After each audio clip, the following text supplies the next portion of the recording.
Inside the Numbers is brought to you by the Missouri Lottery, and I was talking about how well Cleveland has been playing of late. Since June 1st, they have the best record in the American League at 18-9, and in the major leagues, only the Washington Nationals, who the Royals play next, at 19-8, and the Atlanta Braves at 20-9 have a better record than the Cleveland Indians. Well, Denny Matthews, it's all about pitching, and the Royals starting pitching has really struggled of late. Their last quality start was when Danny Duffy pitched, but since then the last four starters have allowed 26 runs in 17 and 2/3 innings. Well, we'll see if Duff can twirl a good one tonight. This is his 13th start, and Lindor leads off, and he takes strike one. For Danny Duffy, career start number 171. Mercado follows Lindor, and then Santana bunted. He pushes it, but not hard enough to get it by Duffy. He scoops it up and underhands it over to the first baseman, Duda, and one away. So Lindor trying to push it out toward Nicky Lopez, but if you don't bunt it hard enough to get it by the pitcher, why, then you are an easy out at first, and that's the way it worked. One away for Oscar Mercado. Mercado hitting .304 with 17 runs batted in and 48 hits. Right-handed batter up there. Mercado locked out last night, 0 for 5. Ground ball third. One nice big hop for Dozier. Over to first. Quickly 2 up, 2 down. That brings up switch hitting Carlos Santana. Carlos Santana with 18 home runs, 88 hits, 51 runs batted in, and a batting average of .295.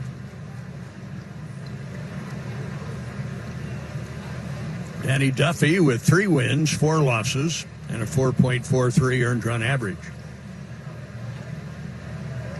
Duffy facing the Cleveland Indians for the first time this year. Strike one to Santana, who's up there right-handed. This is Duffy's 16th career start against Cleveland, and historically the Indians have given Duffy a bad time. Danny Duffy's record against the Indians, 2-10, breaking ball inside, and the count is even at 1-1. Carlos Santana, 2 out of 4 last night. Drove in 1. He scored 2 runs. As deep in the box as he can get. And Duffy's 1-1 pitch jammed him, and a 1-hopper back to the mound. Duffy underhands to Duda. So a great start for Danny Duffy. 1-2-3 very quickly. To the bottom of the first we go. The Indians nothing, the Royals coming up. No score, bottom of the first inning, and Whit Merrifield first up against Mike Clevenger, right-hander who has always given the Royals a very tough time. Whit Merrifield hitting .307, 111 hits, 43 runs batted in, and Whit has 11 home runs. Clevenger's first pitch is tapped foul right at home plate. That got a little piece of the catcher, Perez. Indians trainer coming out to check on Roberto Perez.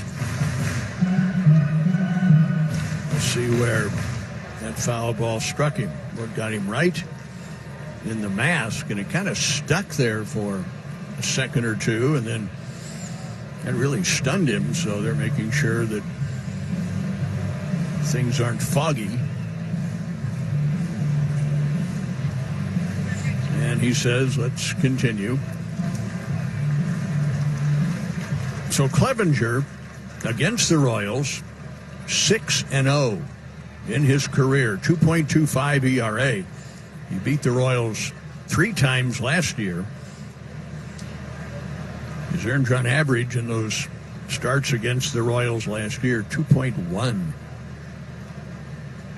But he's been injured, has missed a lot of this season. There's a fly ball to right. Naquin, the right fielder, fading over to his left to make the catch. Whit Merrifield is out, number 1. And up comes Mondesi. Mondesi back in the lineup last night for the first time in a couple of weeks. Mondesi 1 out of 4. 2-run home run for Mondesi last night. His first home run since May the 30th. And up there left-handed against Clevenger. And a breaking ball strike. Clevenger's last outing was on June the 28th in Baltimore, and he suffered the loss. Ground ball back to the pitcher and underhanded to first, very similar to the 2 putouts that Danny Duffy recorded. So Mondesi, a quick out, and up comes Alex Gordon. Alex hitting .266, 80 hits, 10 home runs, and 53 driven in. So Clevenger made 2 starts to open the season, pitched very well. But then he suffered a major muscle strain in his back, and he missed over 2 months. Strike to Alex. And then he came back and sprained his ankle, and they put him back on the DL for 10 days. So he had a great year last year, but he's just had a heck of a time staying healthy. 1-1 now to Alex Gordon.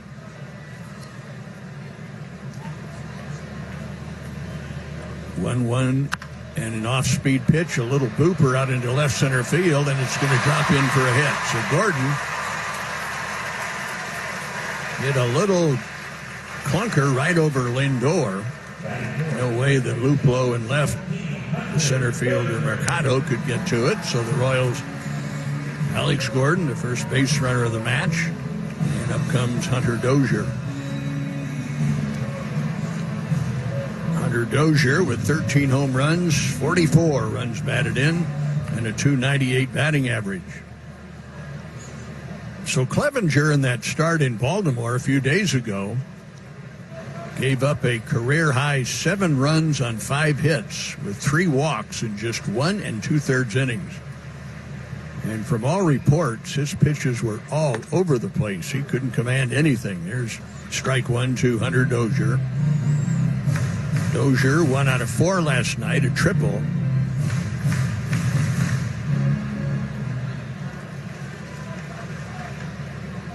Gordon's at first. The Royals feel they can run on Mike Clevenger, so as the game progresses, we'll see how that eventuates. There's a high pop foul first base side, drifting toward the seats. It will be out of play. 0-2 the count on Hunter Dozier.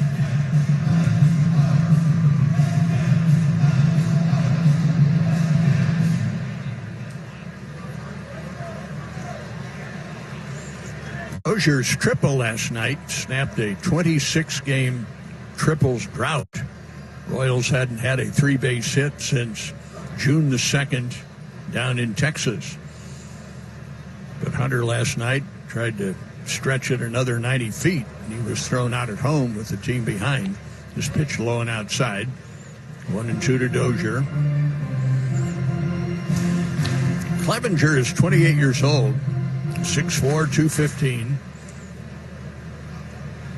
He is from Florida. Gets the sign from Perez. The 1-2 to Hunter Dozier, and a chopper to third. Ramirez in fast, throws on the run. Dozier out at first, and the inning is over. To learn more, visit foldsofhonor.org. Jordan Luplow leads off against Danny Duffy. Luplow hitting .254, goes after the first pitch and skies one out into right field. Merrifield to his right. The wind pushes it a bit. With the catch, 1 pitch, 1 out. Duffy has been very efficient to this point. And now up comes switch hitting Jose Ramirez. Ramirez with a batting average of just .217. 5 home runs, 31 driven in, 2 out of 5 with 1 run driven in, and 3 runs scored last night. On the right-hand side of the batter's box, he looks at strike 1. Great night, 84 degrees. First pitch came promptly at 7:15. Clear skies, lined up the left field line, hooking and going foul, and 0-2 on Ramirez. So Duffy at this point isn't fooling around. He's just standing out there and throwing strikes. 0-2 on Ramirez with Jason Kipnis on deck.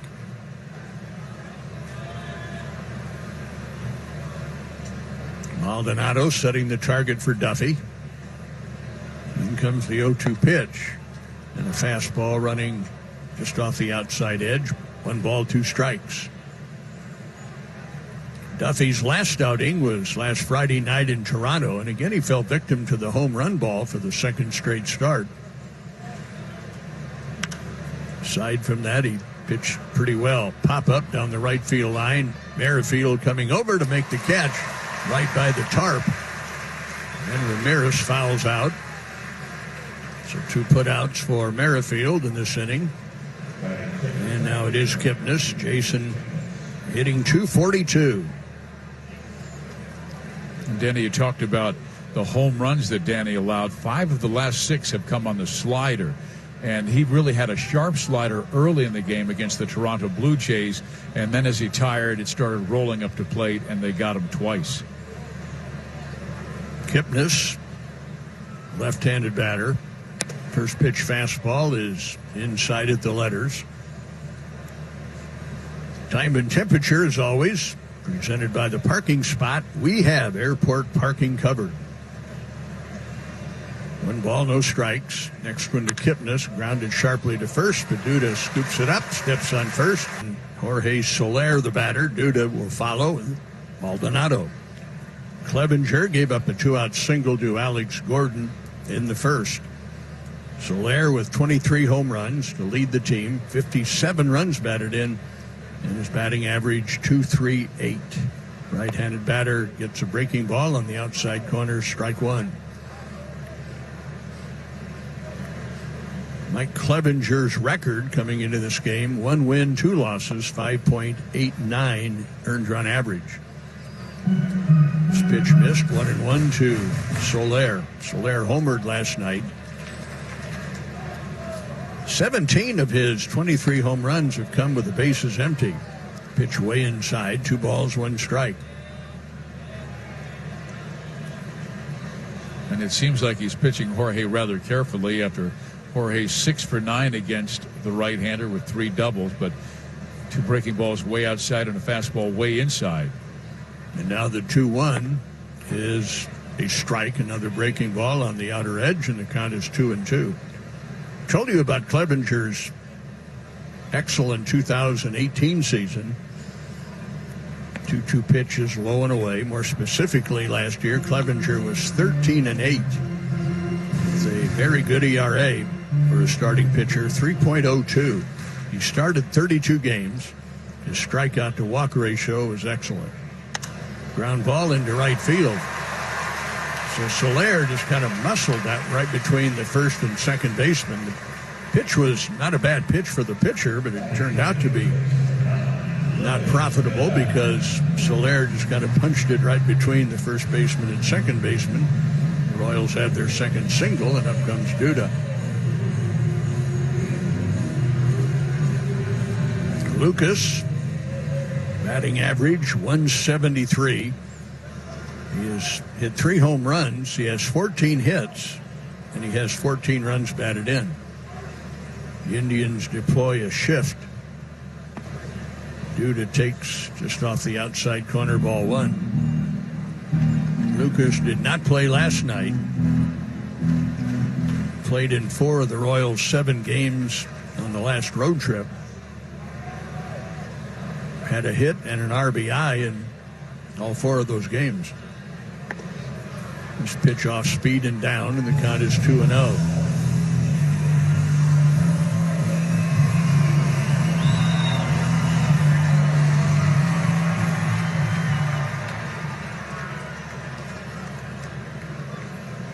Ramirez, the third baseman, is where the shortstop normally would be, so 3 infielders on the right side.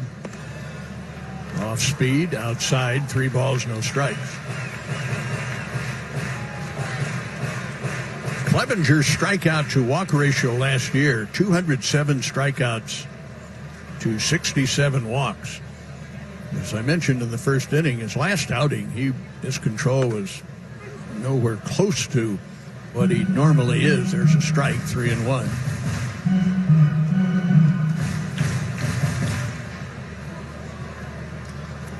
So for Duda, a hitter's count. Soler's at first, held by Santana. See what kind of a swing Duda might get. Pretty good one, and he fouled it off. Well, you're invited to come celebrate the 4th of July tomorrow here at the ballpark. If you're one of the first 10,000 fans, and receive a free USA-themed pitcher and cup set presented by Price Chopper. That's tomorrow, and remember, tomorrow's game begins at 12:15. Another good swing and fouled straight back. So Duda's getting his money's worth, but he's still up there with the count 3-2. The pitching matchup for tomorrow afternoon's contest: Homer Bailey for the Royals. He's 7-6. And Zach Plesac for Cleveland. His record is 3-3. Duda getting a pretty good look at Clevenger's pitches here in this at-bat. 3-2 pitch. Swing and a miss. Clevenger elevated the fastball just enough, and Duda goes down swinging, so 1 on, 1 out for Maldonado. And Denny, twice he's been on the injured list this year, most recently for a left ankle, and then he missed 2 months because of a upper right back injury. But boy, he is coming out throwing blazes. 97, 98, 99 he has touched at times in the first 2 innings of this game. Yeah, he's liable to blow his back out again. I know, my goodness. Maldonado 1 out of 4 with the run scored last night. Maldonado hitting .333 in 15 games since June the 13th. He takes a healthy swing, comes up empty, strike 1. Maldonado's slugging percentage in those 15 games since June the 13th is a red-hot .667. That's his slugging percentage. 9 doubles, 9 RBIs in that span. He's just been a hot hitter. And oh, by the way, he's doing a terrific job defensively behind the plate. Good breaking ball had Maldonado moving away from the pitch. Now he's down in the count 0-2. Soler's at first, leadoff single. 0-0 game, bottom of the second. Middle game of the series.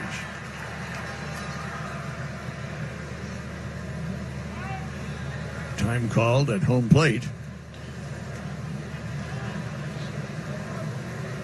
Clevenger's mechanics are anything but smooth. He is herky-jerky, arms, legs, elbows, knees, going every which direction.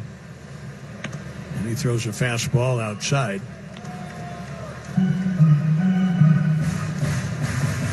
One ball, 2 strikes to Maldonado, hitting in the 7 spot. Nicky Lopez on deck.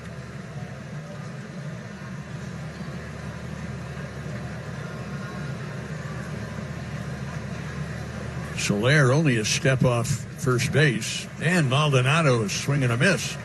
So back-to-back strikeouts now for Clevenger after Soler's leadoff single. So here comes Lopez. Nicky hitting .244.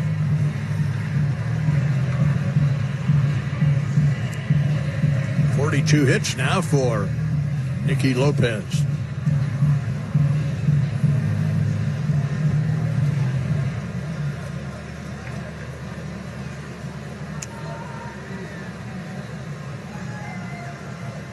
In comes the pitch to Nicky, and he goes after a fastball and hits a foul ball into the stands on the third base side.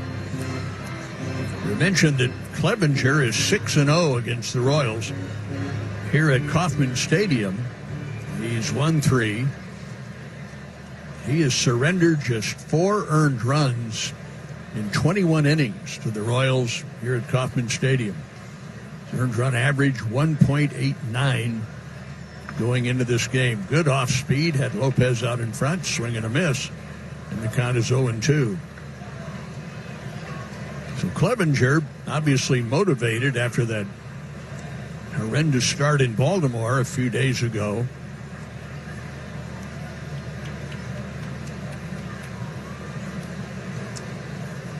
Nothing in two on Nicky Lopez. In comes the pitch. And he pulls an off-speed pitch foul down the right field line. Still 0-2. Lopez 1 out of 4 last night. Nicky has a 5-game hitting streak alive. He's a .327 hitter over his last 14 games with 12 runs scored. The 0-2 pitch is high, fastball, and it's 1-2.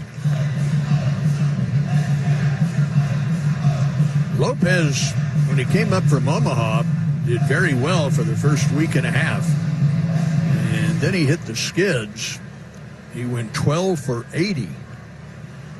That's a batting average of just 150, but now he is stabilized and swinging the bat well. Off-speed pitch, slow roller to first. And Santana steps on first base to retire. Low score at the end of 2, hitting number 3, and here's Steve. Yeah, Danny Duffy has only needed 13 pitches to get 6 outs. That is outstanding work. So keep her down, stay aggressive, Danny, and let's see if we can go 1, 2, 3 in inning number 3. Roberto Perez to lead things off. He was 1 for 3 with 2 walks last night. Very patient hitter, and he takes ball 1 here. First pitch from Danny Duffy. Perez hitting .236 with 14 home runs. The pitch is in there for a strike to a slider on the inside corner. Defensively, Maldonado is catching Danny. Lucas Duda is at first base. Lopez at second. Mondesi short. Dozier at third. Outfield left to right, Gordon, Hamilton, and Merrifield, and they're pretty much straight up for Perez. The 1-1 pitch is in there for a strike, a 2-seam fastball inside corner. Remember, Danny used to throw 97, 98 miles an hour, but when he came back from Tommy John surgery, pitching coach at that time was Dave Island, and he said, set your sights lower. And I said, I'm not talking metaphorically, I'm talking physically. Look down, get that fastball down. Here's the pitch, breaking ball low, 2 balls and 2 strikes. Where he wanted him to go ahead, throw 92, 93, let that good movement, tailing action, get more ground ball outs, and he has recorded 4 ground ball outs of the 6 outs recorded tonight. Count 2-2 to Roberto Perez. Danny deals, Perez swings and lines it sharply to right, and that's a base hit, and it will head to the corner, and Witt now chasing it down, and Perez into second base, not stopping there, going for 3. Throw by Nicky Lopez is safe. A rare triple for Roberto Lopez. The Royals will check it as Ned Yost wants his bench coach Dale Swaim to talk with Billy Duplessis.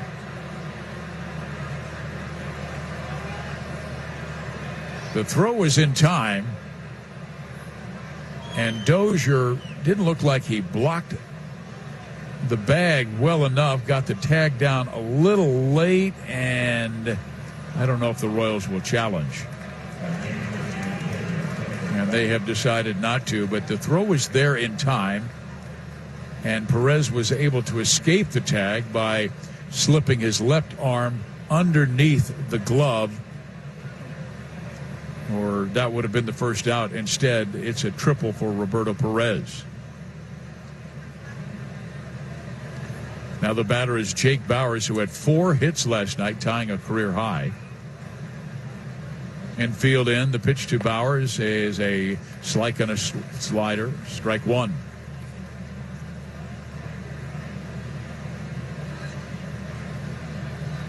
Both corners in. And then the middle, Lopez playing halfway. Mondesi the same halfway at short because of Perez's lack of speed. Here's the pitch. It gets away from Maldonado. Here comes Perez, and they've got to play at the plate. He is safe. So Perez gets to third on the triple and escapes the tag.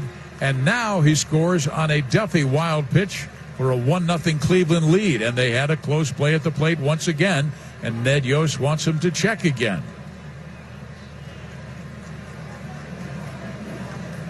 Yeah, it looked like Denny missed it because he came back with the tag after sweeping it and apparently missing Roberto Perez.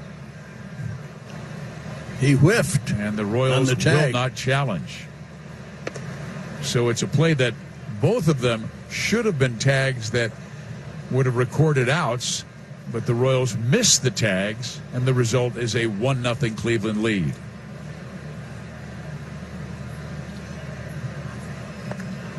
Now a breaking ball that is taken for a ball from Jake Bauers, a 2-1 count. Yeah, you're better off not trying to swipe and move your glove around. If the throw is there, capture the ball in the glove, put the glove down on the base.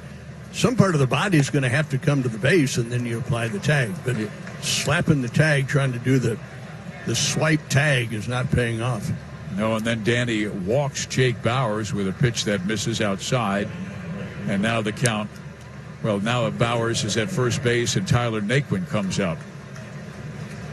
That was the very first triple of the year for Perez in 2019 and the fourth of his career. Naquin, meantime, had a career-high 4 hits last night in the Indians' 9-5 win. And they scored 7 runs off starting pitcher Jacob Junis in just 4 2/3 innings. So Denny, who had been so sharp, first 6 batters, needing only 13 pitches, has thrown 10 pitches in the third and yet to record an out. Delivers outside ball 1 to Naquin. And in years past, he dominated left-handers. Not this year. Left-handers are hitting 290 off of Duffy. Right-handers 245. Bauers not much of a threat to go. Denny does have a good move. Maldonado has a terrific arm. Bauers 2 for 4 this year, stealing bases. The pitch on the way is outside and a 2-0 count. The Royals won the first 3 games of the series this year with Cleveland a sweep back in mid-April. And Cleveland was just dreadful, and the Royals played very well in that 3-game series. And then Cleveland took 2 of 3 last week at Progressive Field. Here's the pitch, and it is a check swing in there. And the count moves to 2 balls and 1 strike. Naquin with the 4 hits last night raised his batting average to 271. 6 home runs, 20 RBIs, All-American at Texas A&M. He's played both right field and center field with the Indians, but most suited for right field with his great arm. Here's the pitch, a swing, ground ball up the middle. Lopez gets it to Mondesi for 1 on to first, and that's a double play. 4-6-3, a twin killing. And with that double play, Egg McMuffins are buy one, get one free tomorrow till 11 in the morning. The offer is valid at participating Kansas City, Lawrence, and St. Joseph McDonald's locations. Defense pays off at McDonald's. Now with 2 out and nobody on, the batter is Lindor. He grounded out back to the mound his first time up. Duffy's pitch is outside for ball 1, and Lindor headed to his 4th straight All-Star game. How impressive is that? Well, consider the fact that he's still only 25 years of age. He came out running as a rookie, both running the bases and hitting home runs. Here's a ground ball to third, and Dozier has it. Whips it across the diamond to record the out. But a triple bypass of Kansas Health System. Request an appointment to see the same experts who care for the Royals at sportsmedicine.kansashealthsystem.com.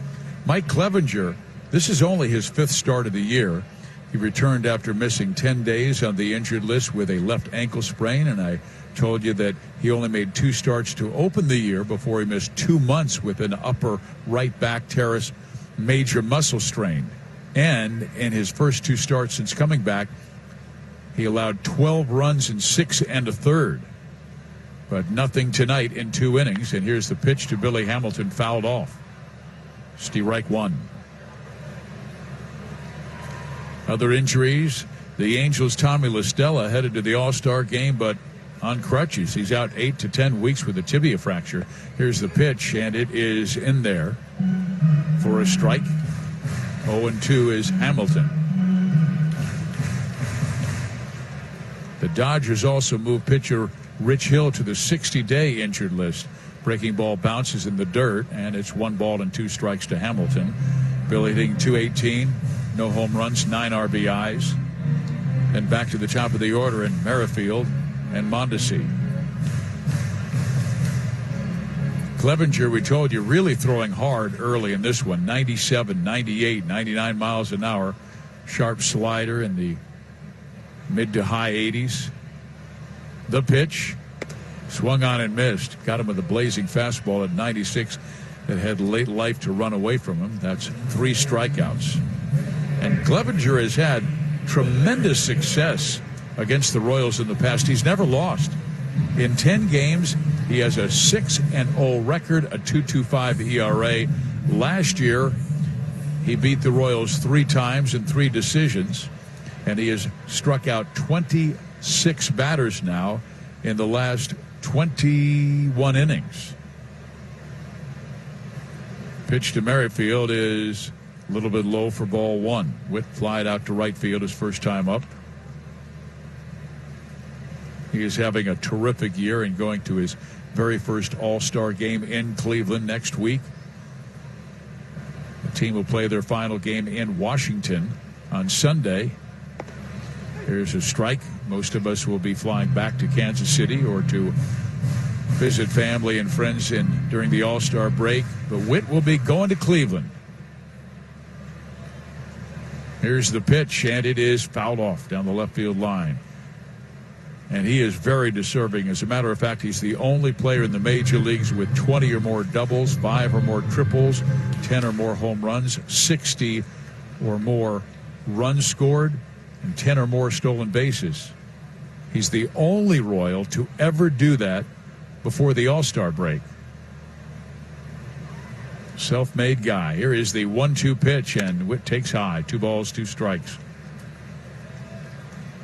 Ned Yost said he was very proud when they were in Toronto and they held the team meeting, and he made the announcement. Very proud to tell Witt he was going for the first time. Here's the pitch, a line drive into center field. Coming on as the center fielder, he'll make the running catch. Oscar Mercado for out number 2. So Witt has hit it pretty hard his first 2 times up, flying out to right field and now lining out to center. Mondesi came back from the injured list yesterday, where he missed 12 games because of a right groin injury. But he looked pretty good, going 1 for 4 with 3 RBIs, including a 2-run home run. Clevenger deals, and Mondi hits it towards first, picked up by Clevenger, who underhands to first, and a quick and easy third. To learn more, visit foldsofhonor.org. Here's the first pitch, Danny Duffy to Oscar Mercado, high and outside, ball 1. Grounds crew came out, did some house cleaning around first base where Lucas Duda is. I mean, they had 3-4 guys out there raking and cleaning up. Here's the 0-1 pitch, and it is in there for a strike and an 0-2 count to Oscar Mercado, who is having a fine rookie season, leading all rookies this year in batting at .304. 4 home runs, 17 RBIs. The 1-1 is a bit inside, and it's 2 balls and 1 strike. The Royals defensively play him straight up. Duda and Lopez on the right side. Mondesi, Dozier on the left side. Danny's pitch is swung on and fouled off the catcher Maldonado. Evens the count. While we have a moment, let's pause for station identification. This is the Kansas City Royals Radio Network. Make Christmas shopping easy this year. Wifey Wednesday, July 10th. During Christmas in July, 610 Sports Radio, KCSB Kansas City, WDAF HD2 Kansas City, a radio.com sports station. Top 4, 1-0 Cleveland. A swing and a miss by Mercado, and Danny Duffy strikes out the Cleveland Indians center fielder. And for Duffy, that's his first strikeout of the night. He went right after him with the fastball up about the letters, and now the batter is Carlos Santana.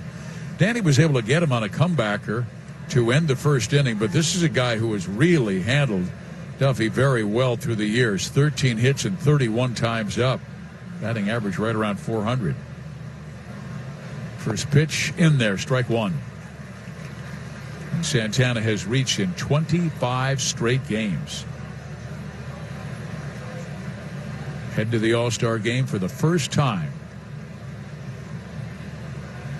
The 0-1 is a big swing and a miss on a fastball up at 92. So Duffy has the edge at no balls, 2 strikes. Santana with a solid season, hitting .295, 18 home runs and 51 driven in. So he'd waited a long time after good seasons, never getting to the All-Star game. And Cleveland's been good. The pitch, a swing and a liner down the right field side, foul. That was too good of a pitch. 93 miles an hour and caught a lot of the plate. But there have always been first basemen like Albert Pujols with the Angels.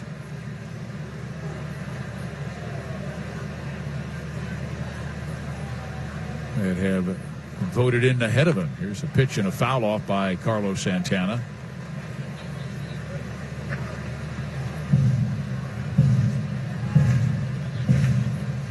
Chicago White Sox, Carlos Abreu.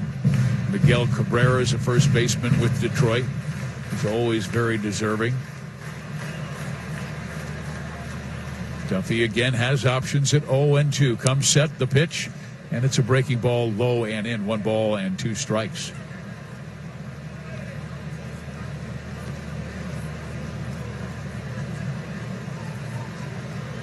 The Indians sending 3 to the All-Star game. Santana, then the shortstop Lindor, and their closer Brad Hand. The marvelous pitchers who normally go, many have been hurt this year. Kluber, Carrasco, and Clevenger's been on the DL. Here's a pitch and a swing and a drive to left, and that's trouble. Gordon goes back to the wall, and that one is long gone. Home run, Carlos Santana. That is the 29th home run he has hit in his career against Kansas City pitching. And it came on a 1-2 count. 2-0 Cleveland.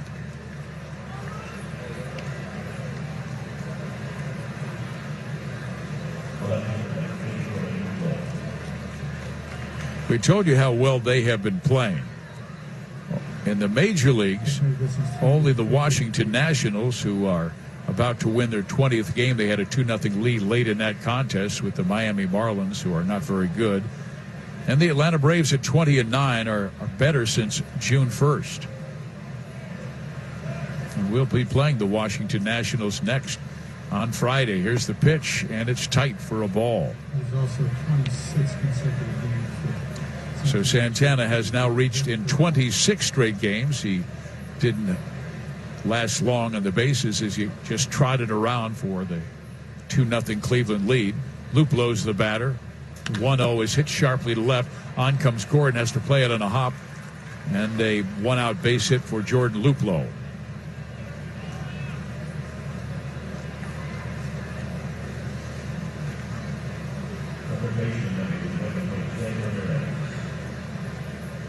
Earlier today, the White Sox beat Detroit 7-5, and that was the very first win for young right-hander Dylan Cease. They picked up from the Chicago Cubs a few years back. He gave up 3 runs in 5 innings of that contest.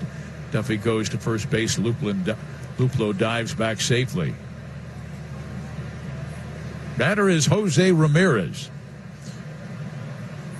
Cleveland down near the bottom in batting this year, just .239. So picking things up late, ball in the dirt. Maldonado bluffs a throw to first base, and back is Jordan. They got up to a really poor start this year offensively, and they were spinning their wheels, but much like Terry Francona's past, they've always been a very good team right around the middle of June. I remember last year, they got off to a miserable start. They have bad weather in Cleveland. The 1-0 pitch is in there for a strike. After 2 weeks of play in 2018, as a team, Cleveland was hitting 158. And they picked things up a bit.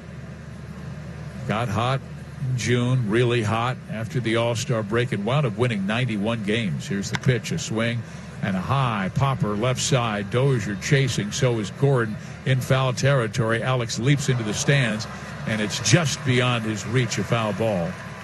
But a great effort for Al once again.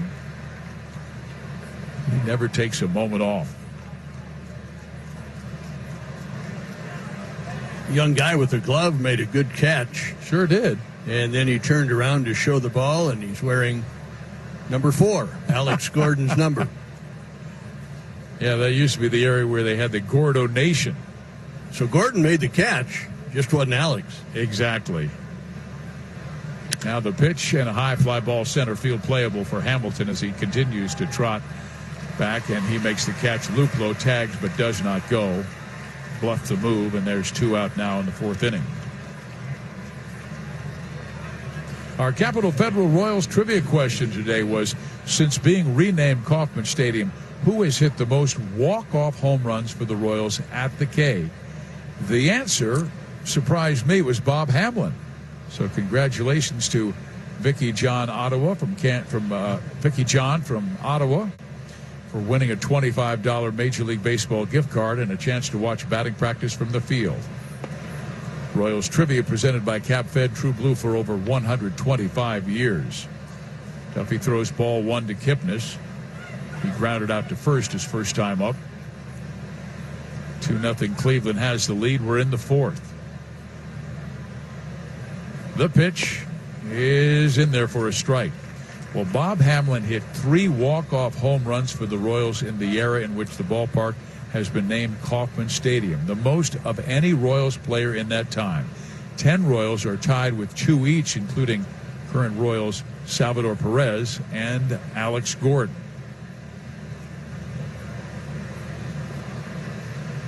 Now the 1-1 pitch and a check swing, but I believe Kipnis went. He did, and it's a 1-2 count. Well, speaking of walk-offs, Jason Kipnis had a walk-off against the Royals back in Cleveland last week. Shot it to right field in the 10th inning.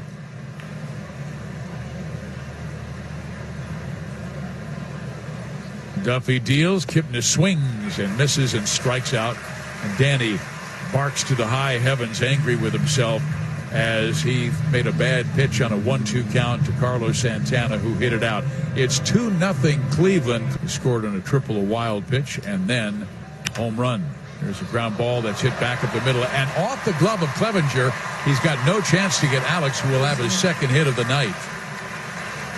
Clevenger tried to recover it, flipping behind his back with his glove, and the ball clipped off the heel of his glove, bounded high into the air, and wound up in between the pitcher's mound and third base. And by the time Ramirez got there, Alex had himself his second hit.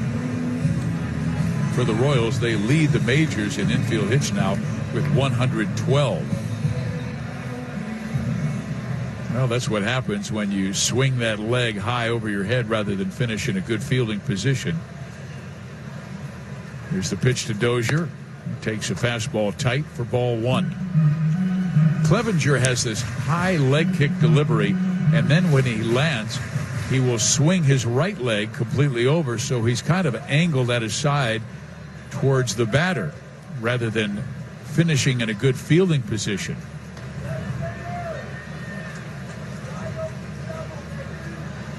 Here is the 1-0 pitch, and Dozier swings and pops it up on the infield, either Ramirez or Lindor, and it's Francisco near the lip of the infield grass to make the catch for the first out. Well, Clevenger's in pretty good position to cover first after he releases the ball. That's a good point. But that's about it. I know. And I've always wondered that because, I go back to one of the best fielding pitchers and one of my favorite pitchers to watch of all time, Greg Maddux. Here's a guy who got guys out, but every time he finished, he was in the perfect position. That right leg came over, and he was square to home plate with hands and gloves ready if the ball was struck back to him. In that case, Clevenger was not. Here's the pitch to Soler, and he takes a mighty rip at the first pitch fastball at 97 and misses it completely, but because he has hit 10 home runs in the first pitch, he figured, why not? Well, when the pitcher turns the ball loose toward home plate, he becomes the fifth infielder. And he can help himself a great deal if he has that mindset and the physical set. As you explained it, he's not physically set to defend himself, let alone defend the batter. And the guy you had a chance to watch quite often, Mark Gubicza, we were talking about that, and Gooby does not like the shifts at all. He goes, I always felt like I was the fifth infielder out there. I don't want that second baseman directly behind me. I want him in his spot. It's my job to clean up everything up the middle. Here's the pitch fouled off, and it's a 1-2 count to Soler. And Gooby said it with an edge to his voice, and I'm a big Mark Gubicza fan. But those guys, they felt they were the fifth infielders. But as he said, it was my responsibility on my finish when I finished my pitch to be in the proper fielding position. Gordon at first, 1 out. Tying run at the plate. Here's the pitch. High. 2-2. Royals have had a lot of really good fielding pitchers. Greinke, Saberhagen. You mentioned Gubicza, Tom Bergmeyer, Al Fitzmaurice. Fitz was a converted outfielder. He was a good defender. And with his sinking fastball, he better be a good defender. I saw Fitz make a tremendous play. Harmon Killebrew was the hitter, runner at first, and Harmon hit a one-hop bullet back to Fitz, which he deflected with his forehead to Frank White to Patek to first for the double play. So he got the assist, but it was a painful one. Whatever works. Exactly. Count 3-2 to Soler.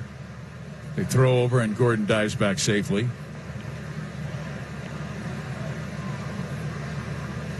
I think Al had a complete game shutout and either had one or no strikeouts in the game. It was like 20 ground ball outs. His sinker was really working that day. I used to enjoy watching him throw. He worked quick games. Alex goes. The pitch is swung on a miss. The throw to second base. It'll be a strike him out, throw him out, double play, and the fourth is over for the... Tripled and scored in the third inning, leads off. This will be the lower part of the Cleveland order. Bowers to follow Perez, and then Tyler Naquin. First pitch strike. And 0-1 to the Cleveland catcher. Interesting matchup when you figure that Duffy has had all kinds of problems against the Cleveland Indians, and Clevenger has given the Royals nothing but problems. This breaking ball stayed outside, and the count is even at 1-1. Danny Duffy with a career record against the Indians of 2-10. Clevenger in his career against the Royals 6-0. A little bit too tight, that pitch to Perez. That makes the count 2-1.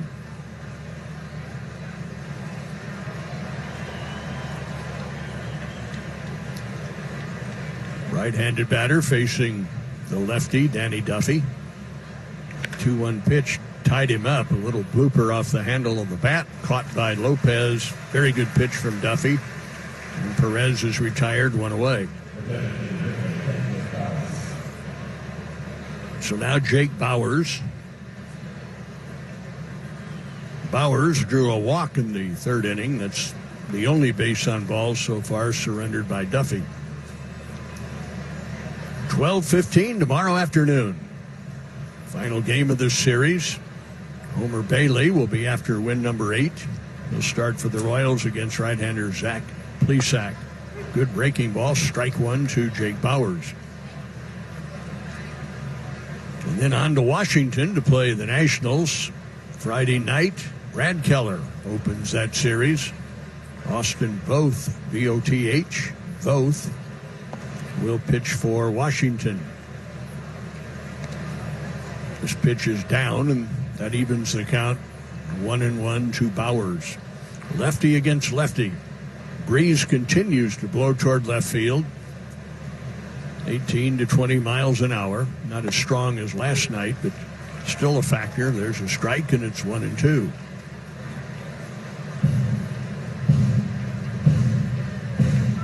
Jake Bowers came into this game going 6 for 7 in his last 2 games. Duffy has him down in the count. He swings and lifts a fly ball out into rather shallow center. In comes Hamilton to make the play, and that's 2 down.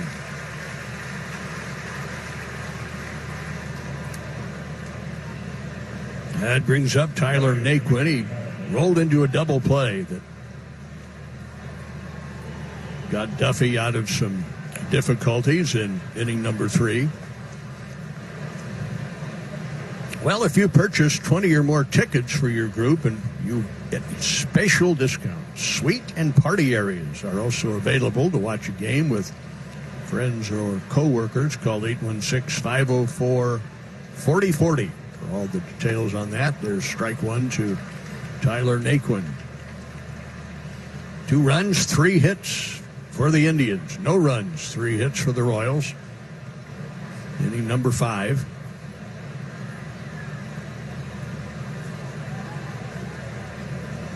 And Duffy's 0-1 pitch. It came way inside and hit him. So Tyler Naquin will be at first with 2 out. And the batter will be Francisco Lindor.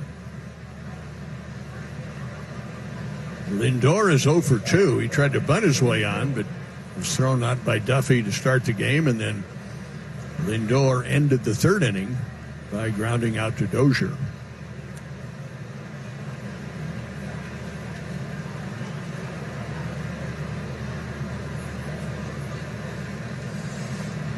Naquin finally makes it to first, and now Lindor steps into the batter's box.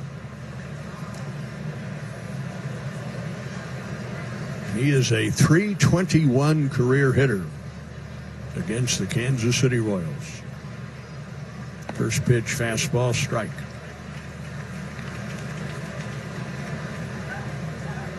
.77 hits for Lindor, 12 home runs.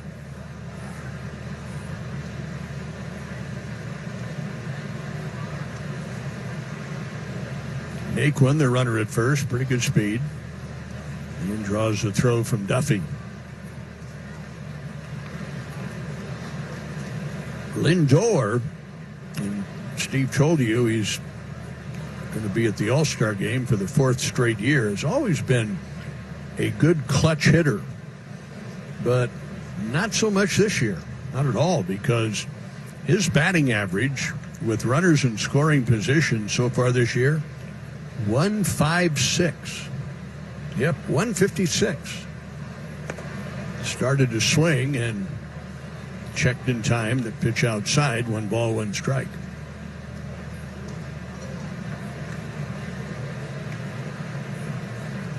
Danny Duffy looking for win number 4.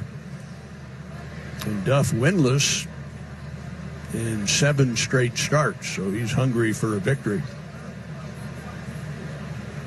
1 ball, 1 strike.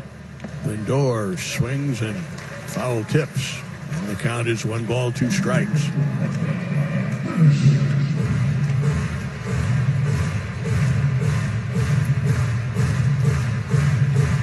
That series in Washington beginning on Friday night. We mentioned Keller and Voth, opening day pitchers for that series. Sparkman and Scherzer will match up in the middle game of the series. Then Junis and Corbin will finish it off on Sunday. Swing and a miss. Lindor, frustrated, flings the bat and the batting helmet away.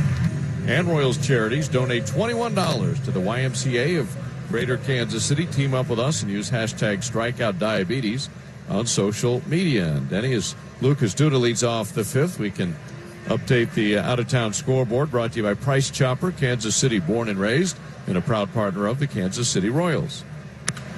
Okay, Steve, and Duda takes a good swing, but a little bit ahead of the pitch and fouls it into the stands down the right field line. What do you think, Steve? Duda ready to hit one? Hey, it's fireworks night. Why not? Lucas struck out his first time, but had a couple of good swings prior to that. There's another good swing, but he fouled it back. So he's really just missing, but now he's really buried in the count 0-2.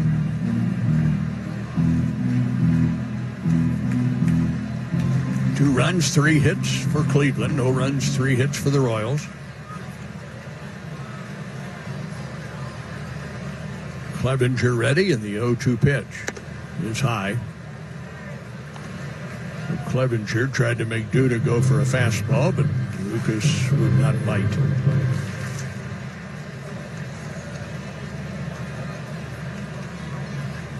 Clevenger doing a little tap dance on the mound before delivering this pitch, and strike 3 called on the outside corner. I don't know what all that footwork is about, but it didn't hurt him. He strikes out Duda. All right, Steve, what else is going on? Yeah, he is like a jitterbug on the mound. Yeah. So as we check out the scoreboard, one final from Washington tonight. The Royals will be there Friday night, Saturday afternoon, Sunday afternoon. Washington won their game 3-1 over visiting Miami. And with that win, that means in their last 35 games, the Nats are 25-10. Ground ball off the bat of Maldonado, but Kipnis, the second baseman, had him played near the bag at second. Throws out the Royals catcher, and it's 2 up, 2 down. Steven Strasburg, 7 1/3 scoreless with 14 strikeouts. He gets the win. He's now 10-4. Royals will not see him in D.C. They will see Scherzer. They will see Patrick Corbin. They will not see Strasburg. Also, the White Sox are playing a doubleheader with Detroit today. In the day portion, it was a 7-5 White Sox victory over Detroit. Now Nicky Lopez up there, and he takes ball 1. And with that win, the White Sox get to just 2 games below 500, 40-42. Dylan Cease came up and won his major league debut, the starter for the White Sox, 3 runs in 5 innings. Nicky, after a changeup, comes up empty, and the count 1 ball, 1 strike. Hey, there was one more important score. Netherlands beat Sweden in the Women's World Cup, so Netherlands will play the U.S. women on Sunday. Ah, very good. Now a big slow curve swung on and missed. That looked very inviting, but Clevenger kept it in a good spot. He didn't hang it. He kept it out away from Lopez, and Nicky couldn't resist. Now the count 1-2. And this breaking ball down. It's 2 balls, 2 strikes. Detroit is up in the bottom of the 5th of the second game of the doubleheader, 4-2 at the White Sox.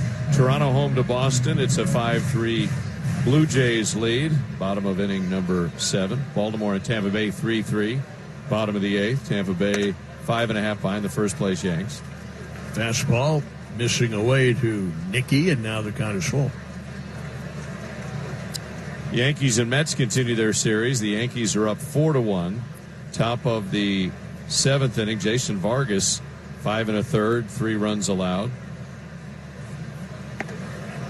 Check swing, strike 3 called. Clevenger looks like he's stomping grapes. 2 inning number 6, and back to Steve. Danny Duffy will face hitters 2, 3, and 4. That means Mercado, Santana, and Luplow.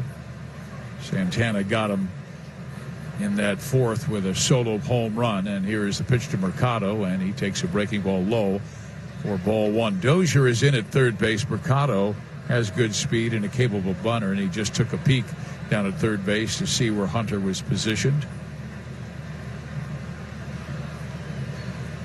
The 1-0 pitch is another breaking ball low. 2 balls and no strikes. He's been getting 40% of his strikeouts on that slider, throwing a few more curves lately, and the last few starts getting more and more comfortable with his changeup. 2-0 pitch is swung on, hit to third, and Dozier had it played perfectly. His throw right on the money, and there is 1 out to open the 6th inning. Vance Folds of Honor is humbled to carry forth one singular noble mission: to provide educational scholarships to spouses and children of America's fallen and disabled service members. To learn more or help, visit foldsofhonor.org or text HONOR to 36413. Once again, tonight is Armed Forces Night, presented by Quick Trip, Folds of Honor, and Price Chopper. Here's the pitch in there for a strike. Santana got to Danny Duffy. He's now hitting close to 500 against Duffy in his career with 2 home runs.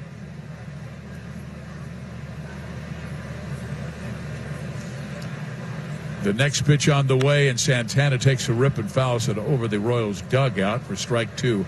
Now, Duffy had Santana down 0-2, then worked a 1-2 count, and then made a mistake with a pitch middle in, and he blasted it out into the Cleveland bullpen in the left field side. Carlos now with 19 home runs this year. The 0-2 tried to go breaking ball, and it was up and in enough where Santana really couldn't get to it. It was probably a ball, but he did foul it off, so it stays 0-2. Not sure if Danny's feeling that comfortable with his changeup right now, because this is a count that he usually would throw it in the past, fading it away from a right-handed batter like Santana. The pitch, no, he bangs it up the middle on a fastball that caught too much of the plate, and Santana is 2 for 3. You can't make a mistake like that on an 0-2 count. And that caught the heart of the plate. I mean, belt high, middle on an 0-2 count. Way too good. Metropolitan Community College Foundation and Royal Charities give back with a scholarship for students in need. For every quality start, both organizations donate $150 towards a full scholarship for an MCC student. Check out mcckc.edu for details. 1 on, 1 out. Good breaking ball to Luplow, who swings and misses for strike 1. The Indians won last night 9-5. Knocked out starting pitcher Jacob Junis before he could go 5 on 7 runs.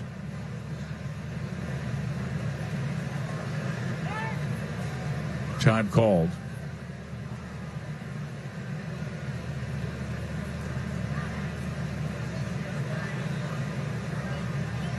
Luplow 1 for 2.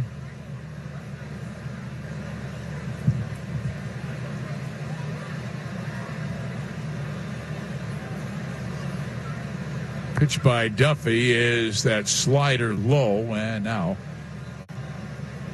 he has a 1-1 count to Luplow.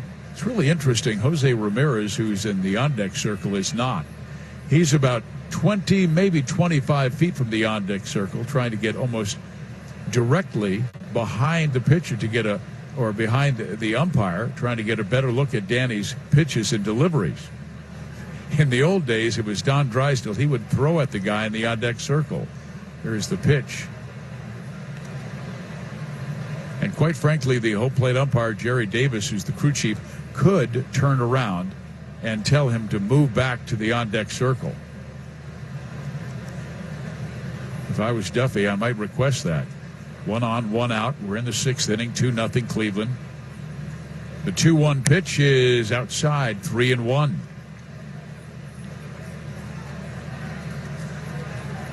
Duffy has walked 1. He has struck out 3. Royals have had a tough time with their starting pitching of late. 4 straight non-quality starts, and the last 4 starts have allowed 26 runs in 17 2/3. The pitch is inside, ball 4. So now 2 on with 1 out here in the 6th inning.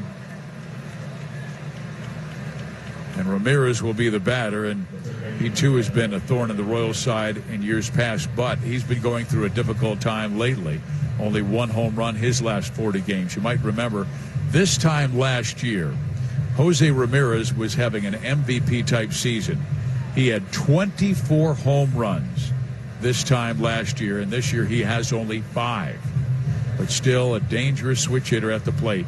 And you talk to the Cleveland personnel, they say he's swinging the bat much better from this side of the plate than he is from the left side. When he's batting from the left side, he has a tendency of spinning off the baseball. And pitches middle away have really gotten to him, but he stays in, keeps that head on the baseball, front side closed, and is striking the ball with much greater consistency from the right side of the plate where he is now. Duffy's first pitch to him, slider down low and in. He's been leading guys off with just about every single first pitch slider to right-handed batters. Still a close game, 2-0. Duffy has been hurt by the big inning in the past this year. Came in with a 3-4 record, a 4.43 ERA in 12 starts. The 1-0, Ramirez takes a strike, and it's a 1-1 count. Denny has allowed a total of 37 runs this year, and 17 of those have come in only 4 bad innings. He was able to minimize the damage against Toronto, but the Royals didn't score many for him. He only gave up 3 runs in 6 2/3 innings. Pitch misses outside.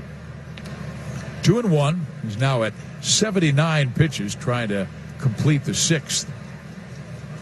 Royals turned a double play for him in the 3rd inning. He needs that now, with Santana at second base and Luplow at first. The 2-1, high. Boy, he is struggling now. You fall behind. He made a mistake with Santana on 0-2, fell behind Luplow, walked him, and now he's fallen behind Ramirez. 3 balls and 1 strike.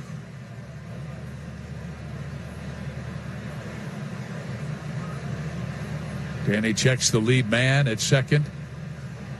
Brings the pitch home, a swing and a pop-up into shallow left center field. Billy Hamilton comes trotting on and makes the catch for the 2nd out. So he made a good pitch there.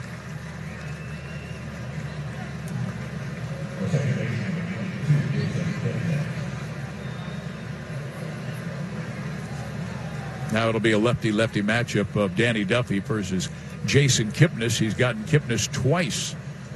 Jason now 0 for 6 in the series with 2 strikeouts. Coming in, he had been very hot, hitting over 360 in his previous 14 games with 4 home runs and 15 RBIs. First pitch taken, strike 1.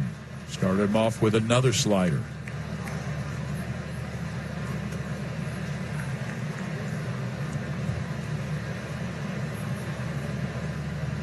Santana edges away from second base. Luplow from first base.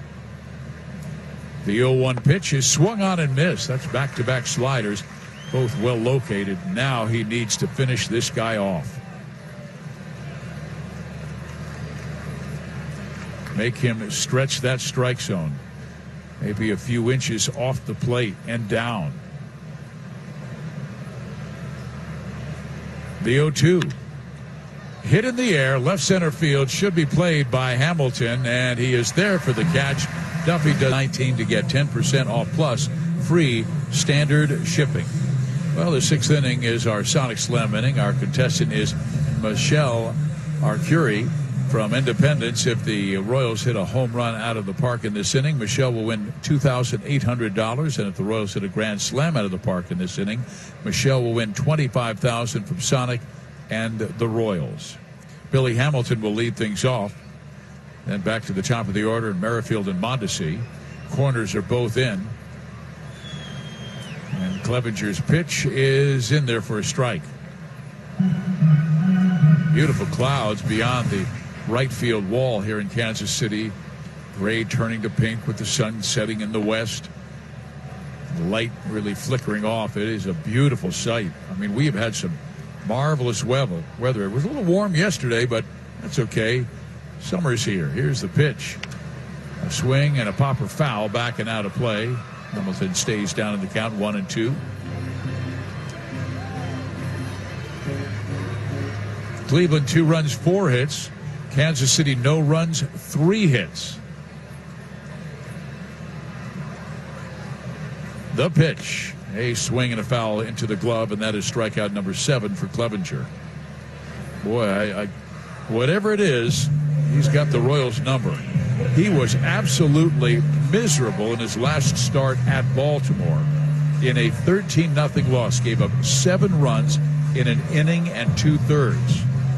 But against the Royals, we told you, he has a career record of 6-0, and he has shut them out through 5 1/3 and struck out 7. So the old Clevenger is back. The pitch is low and in for ball 1 to Witt. Merrifield 0 for 2, a fly out and line out.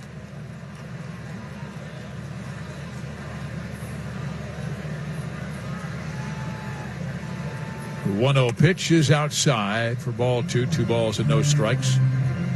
You know what? He may not be the best pitcher in the big leagues, but when he's on the mound, he is the busiest. Yeah, I mean, he's doing a tap dance out there. You said he looks like he's stomping grapes. Here's the pitch, and it is a strike. Maybe it's a little Trebbiano, little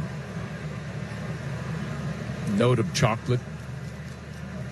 But he is extremely active pitcher, and all arms and legs coming at you. But read beautifully by Merrifield, and he lines a sharp single into left field. And Witt is on him. The tying run will come to the plate, and Adalberto Mondesi.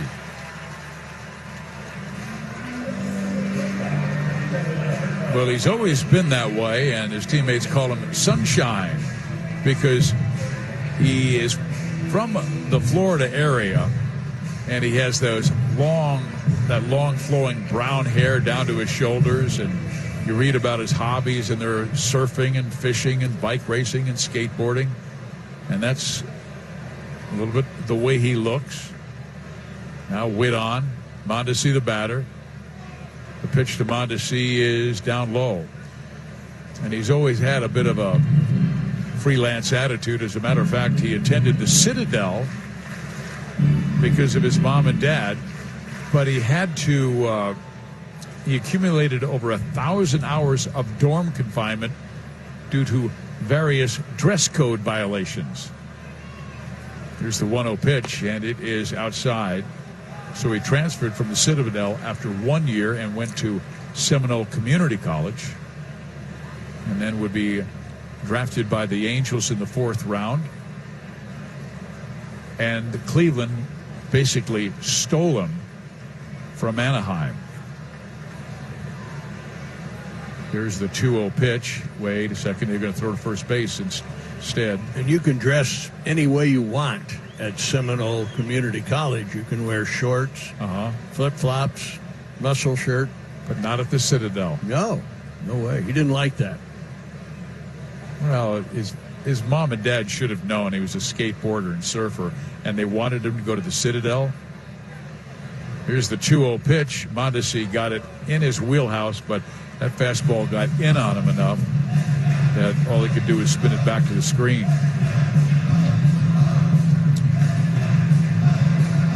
But they got Mike Clevenger from the Angels for Vinny Pistano, who did nothing for the Angels, and Clevenger rose up to the ranks and has really been outstanding for them. Vinny always dressed well, though. Yes, he did. Here's the 2-1. Strike called, 2-2. I thought that was a great baseball name. Either you're going to be a baseball player, an actor in Hollywood, or in the mafia with Vinny Pistano. Or a band leader. Or a band leader. That's a good point. You've got 4 options. Clevenger dangles the right arm. Now comes set. Witt goes. The pitch is swung on and missed. And Merrifield will steer second base without a throw. He got a huge jump on Clevenger. But Mondesi strikes out. That's 8 strikeouts now for Clevenger. And for Whit Merrifield, that's stolen base number 12. For the Royals, it's number 80.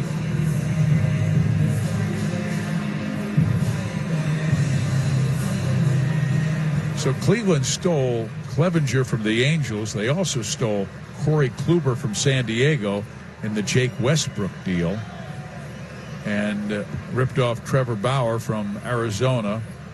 They got Bauer, Brian Shaw, and Matt Albers for Shin-Soo Choo, Lars Anderson, and Tony Sipp.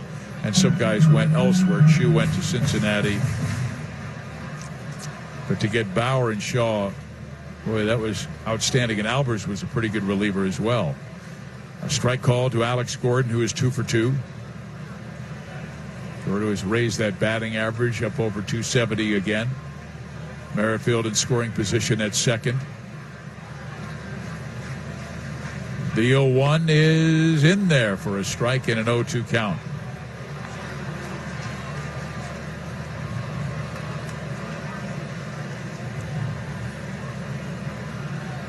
But it was 2015 when he modified his delivery and arm slot, and it improved his command. The guy with a fastball 98, 9 miles an hour. Pretty darn impressive. Here's the pitch. Alex swings and misses at a fastball at 96 up. And it's the Royals home game and a $10 reloadable My Sonic card. We head to the 7th inning of play. Cleveland leads at 2-0. Duffy versus the right-handed swinging Roberto Perez, who tripled and then scored on a wild pitch for the first run and also popped up. So he's 1 for 2.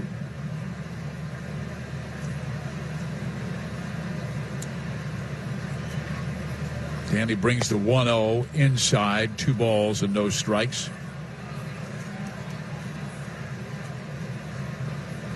Royals really had a tough time lately, losing 5 of their last 6 ball games to drop a season high 28 games under 500. The 2-0, and Perez tried to check his swing. Did he go? He did not. I thought he went, but it's a 3-0 count now to Perez. You don't want to walk the leadoff guy when you've got only a 2-run deficit. Perez really strong in June. Most home runs he's ever hit in 1 month, 7. Here's the pitch, and it is low and in, ball 4. So the 3rd walk for Duffy. And the batter will be number 8 hitter Jake Bauers. Bauers went through a great stretch. He had 4 hits yesterday and 6 for his last 7 before walking his first time up tonight and then flying out to center field in the 5th. So 6 hits in his last 8 times up, and that came right after a 1 for 22 slide he had been in. Boy, he was on everything last night with a single, a 2-run double, a single that drove in a run, and a single, 3 RBIs, and the 9-5 victory for Cleveland last night. He takes strike 1.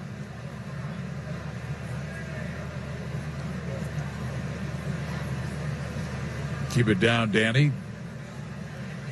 Maybe you can get 2 outs on 1 pitch. In there with a fastball at 92 miles an hour. So Dozier at third base will back up a bit. Mondesi and Lopez are hoping a ball is hit directly at them where they can turn 2. Cleveland leads it 2-0. 2 runs on 4 hits for the Tribe. No runs, 4 hits for KC.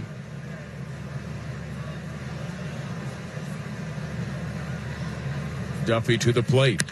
Swung on, hit to right field. That's a base hit. Perez will stop at second base. Bauers is on at first.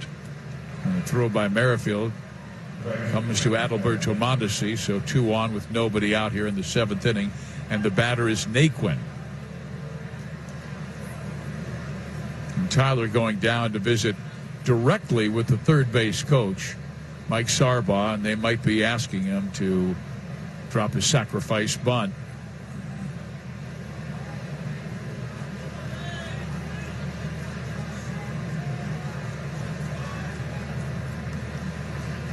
Two on, nobody out. It's close right now. Cleveland's lead is 2-0. Duffy wants to keep it here. We turn the lineup over to Lindor, Mercado, and Santana next. But Naquin has been hot lately. Career high 4 hits last night. And Denny steps off. They wanted to see if Naquin might give himself away and show bunt early. He did not. Dozier in at third. Duda in at first. Right now just on the edge of the infield grass.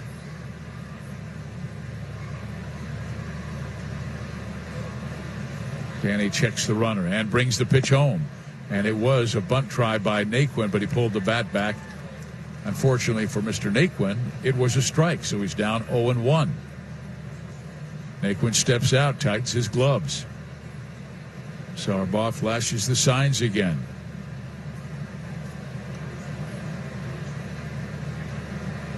Their pen has been very good this year with an ERA of 3.6. The 0-1 pitch, bunt try, and he bunts foul, so he's down at the count, 0-2. Let's pause now for station identification. This is the Kansas City Royals Radio Network. Register all day on Flyaway Friday, July 12th. For tickets to see the Chiefs play in Chicago, Christmas in July on 610 Sports Radio, KCSP Kansas City, WDAF HD2 Kansas City, or radio.com sports station. Tonight's game is brought to you by Folds of Honor. To learn more, visit foldsofhonor.org. 2-0. Cleveland has the lead. They have runners on first and second with nobody out. The 0-2 pitch, Naquin swinging away and fouls it off. Naquin could not get the bunt down. He tried twice, once taking a strike and once fouling one off, and now they're letting him swing away. Still, that's what you want the number 9 hitter to do in most lineups. Maybe not anymore. Game has changed a little bit. Denny needs to make a quality pitch here. The 0-2, a little bit high. Try to get him to chase. I still would like to see him work down. Perhaps get that double play.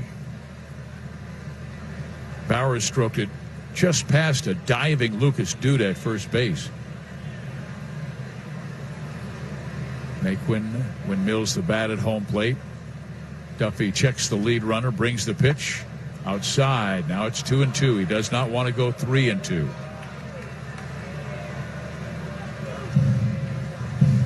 Naquin does not walk that much. Only 7 walks this year, and he has struck out 40 times. Danny's gone to that slider a lot to get a strikeout. Would he try it here with the count 2 balls and 2 strikes? We shall see. The pitch. Ground ball, second base. Lopez goes Mondesi for 1. On to first, 2. It's a double play. He did go with the slider. It was down and away, and Lopez hooked it to the right side, and Lopez gave Mondesi a good feed, and Adalberto rifled it to Lucas Duda at first base for the twin killing. And 2 down. Moving to third base is Roberto Perez. This could be the last batter that Duffy faces. He's thrown 97 pitches. In his last start, he went 109 against the Toronto Blue Jays in 6 2/3 innings. First pitch, big curveball, high, ball 1. He's gotten Lindor 3 times. A ground out and a comebacker to the mound. A ground out to third, and he struck him out swinging to end the 5th. 1-0 pitch. Lindor got it on his hands, a slider, and fouls it off. 1 ball, 1 strike.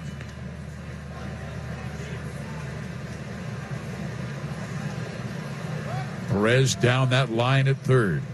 He was able to score on a wild pitch from Denny in the 3rd inning. Close play at the plate. Denny covered, but he missed the tag, and Perez was able to escape around it and score. The 1-1. Lindor takes high and outside, 2-1. This summer, when you're at the K, make sure to swing by the Royals team store for a great selection of Royals patriotic gear, including what the Royals players are wearing on the field. The Royals team store is open Monday through Friday, 9 to 6, and Saturdays, 10 to 4. The pitch. Outside, 3-1. Looking in dangerous territory with this guy.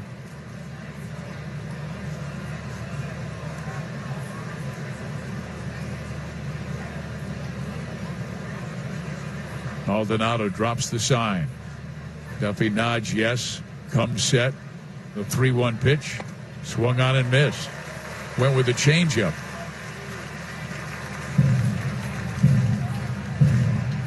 That was the pitch I thought he might throw to Carlos Santana when he had the count his way in the 4th and again in the 6th.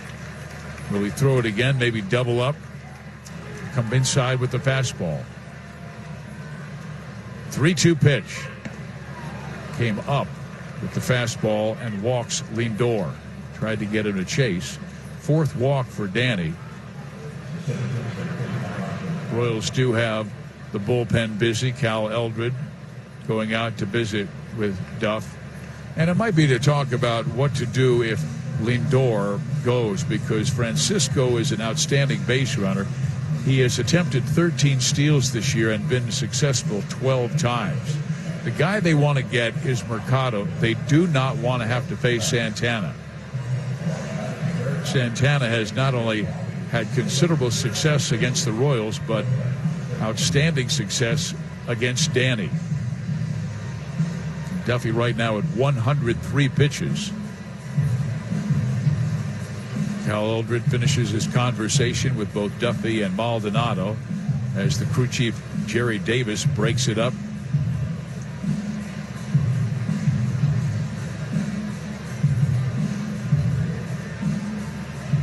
Royals trying to cool off a very hot Cleveland team. They have the best record in the American League since June 1st at 18-9. Lindor at first, Perez at third. Duffy does have a good move. Maldonado has a fine arm, but I think most of their concentration right now will be focused on Oscar Mercado. The pitch home. Breaking ball in, ball one. Mercado came in hitting .330 the last month. 0 for 3 in this one. Royals have been very careful with him on the first pitch because he's had excellent success in the first pitch. Next offering way in, almost hit him on the back leg. 2 balls and no strikes.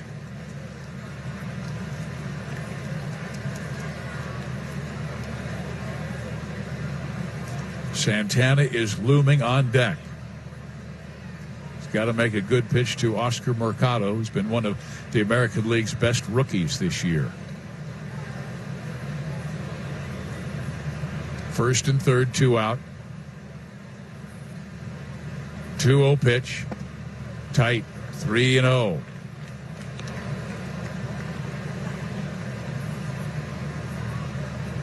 Then he goes behind the mound, grabs the rosin bag, dusts his hand off, tosses it aside, goes back to work up on that hill. It's close right now with Cleveland leading 2-0. Duffy trying to work out of a jam. Here's the pitch. A strike in there. 3-1.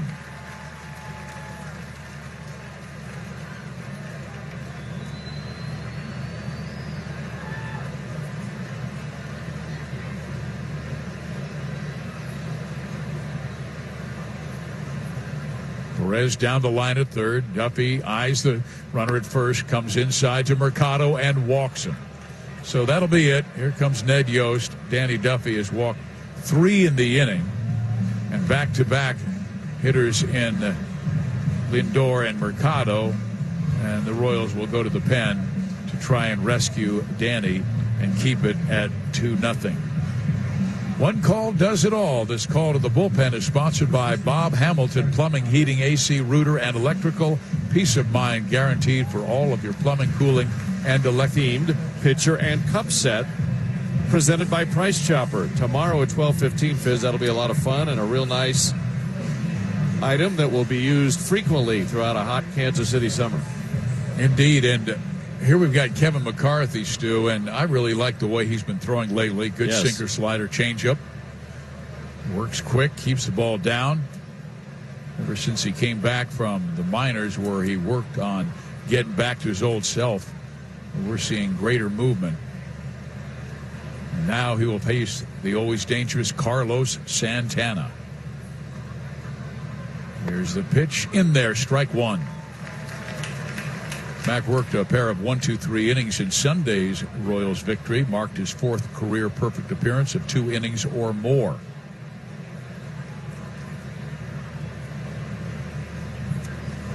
Bench at the waist, stares in to get the sign from Maldonado. Comes set. 0-1 pitch. Swung on. Hit to the right side. Fielded by Duda. He shovels it to McCarthy. They get the final out, and Cleveland leads the bases loaded. We head to the bottom of the 7th inning. It's the Indians 2 and the Royals in that ball game. The White Sox win game 1 of a doubleheader, 7-5 over Detroit. Game 2, Detroit leads 5-4 in the bottom of the 7th inning. Minnesota is at Oakland. Oakland leads 3-0. Top of inning number 4, Kyle Gibson against Mike Fiers in that one. Fizz, you know, Jake Odorizzi with a little blister problem right now. He's had a great first half. It's at baseball. So many pitchers complaining about blisters lately. Well, here's Nick Goody, and he is facing Hunter Dozier, and he immediately jumps ahead by throwing a strike. And Nick Goody was recalled on June 5th, and he's been really good. He has struck out 17 batters in only 11 innings. Doesn't have a overpowering fastball, but a lot of movement. And the pitch is swung on, foul back. That was a slider, and he is Dozier down 0-2. Hunter is 0 for 2. A ground out to third and a pop up to short. 2 4 0 Actually, 2 5 0 2 5 0. Goody comes set and brings the pitch to Hunter Dozier. Strike 3 called on the outside corner. 10 Royals have gone down on strikes. 25,049 on hand tonight at Kauffman Stadium. Great crowd, not only for the Armed Forces night, but also for the great fireworks spectacular after the ball game, which is presented by Popsicle and Price Chopper. Now with 1 out, the batter is Soler. Nick Goody having to replace a lot of the young arms that they lost in the past. You might remember recent years they've had a very good bullpen with guys like Andrew Miller, Cody Allen, but both of them are gone. Goody missed in the first pitch to Soler. Jorge 1 for 2 tonight. The pitch, a swing and a miss on a breaking ball. 1 ball, 1 strike. He might see that one again. Soler singled to right in the second inning and struck out swinging in the fourth, and it resulted in a strike him out, throw him out double play as Gordon was breaking on a 3-2 count. The pitch is a strike on the outside corner. And Soler did not like the call from home plate umpire Jerry Davis. Count moves to 1-2.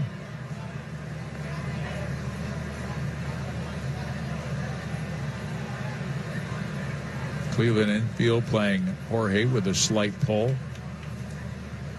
The pitch is swung on and missed, struck him out. So who has Goody all of a sudden become? He was just recalled on June 5th, and it wasn't like he was overpowering anybody at Columbus AAA. He had a 7.71 ERA at AAA, but he has a 1.69 ERA with 2 walks and 15 strikeouts over his last 8 appearances. And he has struck out the first 2 Royals he's faced here in the 7th. Now due to the batter.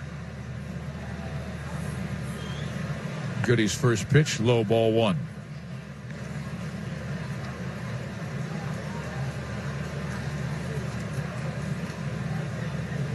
Lucas has struck out both times tonight. One swinging, once looking. 3 infielders right side, 1 lone man, Ramirez on the left. And Duda takes a strike. 1 ball, 1 strike. Royals haven't had many opportunities. Clevenger completely locked him up. Not one multiple hit inning. He gave up 4 hits in the ball game, all singles. One by Gordon in the first, one by Soler in the second. Gordon in the fourth, and Merrifield in the 6th. Pitch to Duda in there. 1 ball, 2 strikes. Royals really eyeballing a lot of pitches tonight, and it has led to very favorable counts for the Cleveland pitchers, Clevenger and now Goody.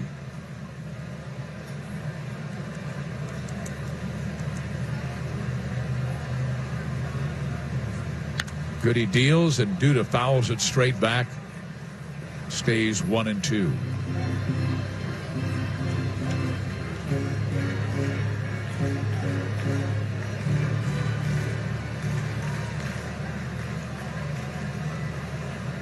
Santana back at first base, off the line by about 8 feet. Shallow right field is Kipnis, and Lindor pulled over on the right field side as well.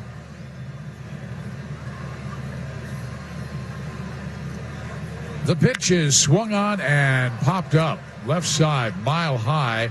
Ramirez trots over right on the foul line. He makes the catch, and that will hits The Royals have no runs and 4 hits, and McCarthy stays on the hill. Duffy did a good job, but Clevenger was just a bit better.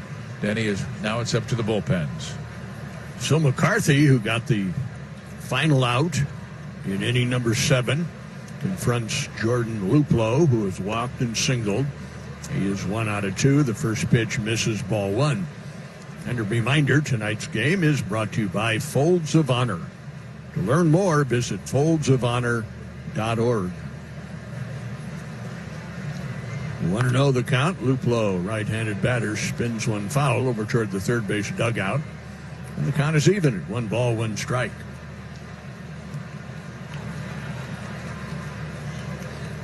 Luplow hitting in the 4th spot. Jose Ramirez will be next.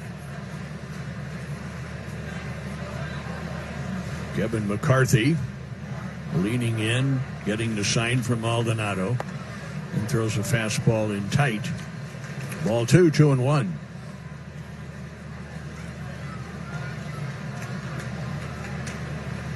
Kevin worked 2 perfect innings in Toronto on Sunday.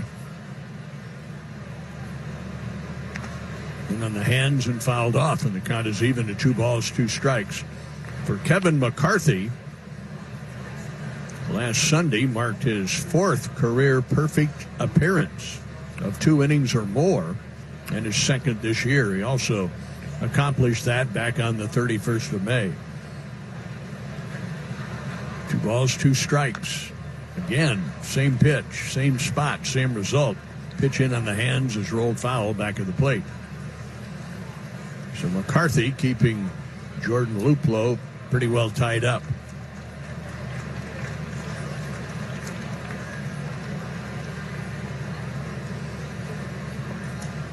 Maldonado setting the target. McCarthy now working out of the stretch with the bases empty. And a slow roller to third. Short hop by Dozier. Throws on the run. Out at first. Very close play. So Luplow retired for the 2nd time in the game. That brings up Jose Ramirez. He's been locked out. He's 0 for 3.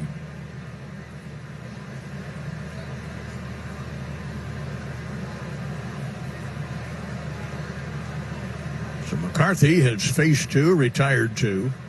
Ramirez now turns around and bats left-handed. He's flied out to center field twice. He's flied out to right field in foul territory once, and he takes ball 1.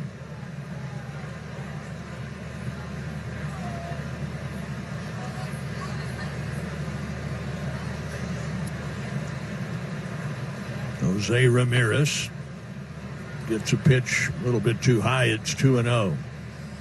Ramirez, in his last 40 games, or go back to the 16th of May, 1 home run. This is the same guy who last year hit 39 home runs. He is sitting on 5. And a strike, and the count is 2-1.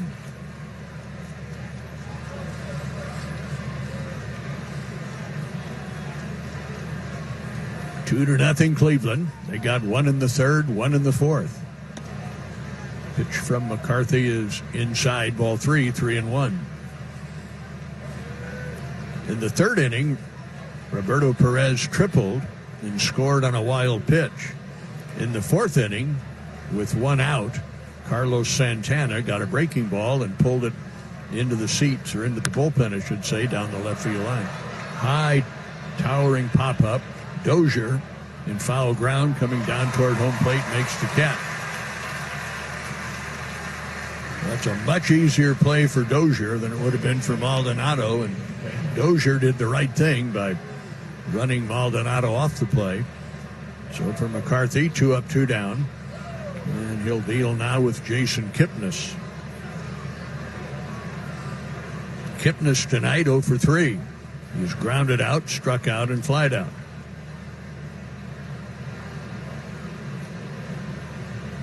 And McCarthy goes to work and throws a fastball way outside, ball 1.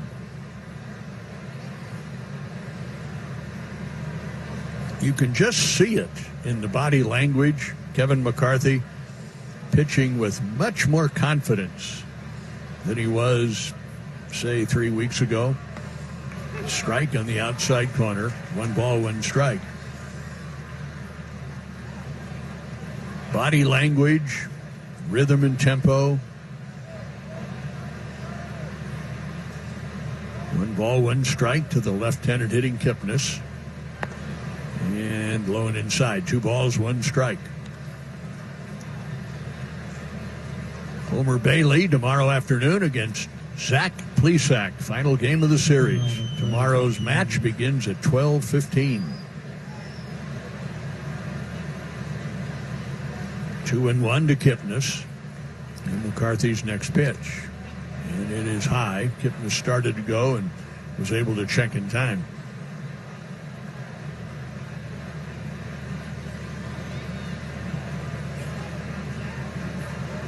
Kipnis coming into this game hitting .357 over his last 15 games. And a strike on the inside corner, and the count fills out to 3-2. So 2 doubles, a triple, 4 home runs, 15 runs batted in for Kipnis in his last 15 games. But he's 0 for 3 tonight. And now the 3-2 pitch from Kevin McCarthy, and high and outside, ball 4.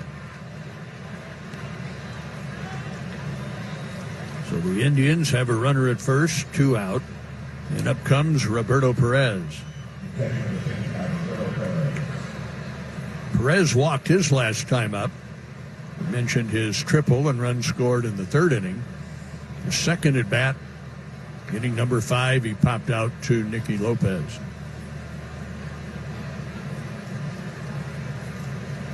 Right-handed hitting catcher.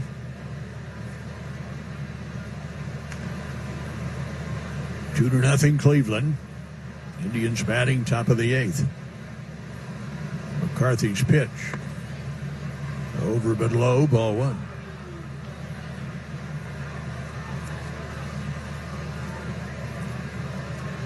When the game started, the wind was out of the south at about 18 to 20. Now it's no more than 10 miles an hour, still flowing in the direction of left field. And a drive down the left field line, hooking. It is gone, a home run. Pat Hoberg, the third base umpire, took a good long look as that thing hooked around behind the foul pole, not in front of it, but around behind it, means it stayed fair.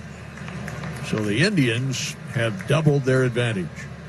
A 2-out walk to Kipnis and a line drive home run off the bat of Roberto Perez, his 15th home run. He hit 7 home runs in the month of June. Most home runs for him in any month of his career. So all of a sudden, Roberto Perez has become a power hitter. So 4-0 Cleveland. The batter is Bowers. He lines one out into left center field for a hit. So Bowers singles.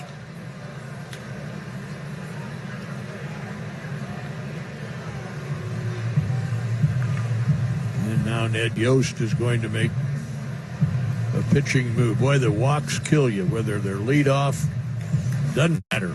Walks are going to have a way of coming back to haunt you. Or text the word honor to 36413. Again, honor to 36413. That's 36413. Tim Hill is the new pitcher. And another reminder about Independence Day here at the K tomorrow, the final home game before the All-Star break. And it'll be a 12:15 start. And be one of the first 10,000 tomorrow and receive a free USA-themed pitcher and cup set presented by Price Chopper.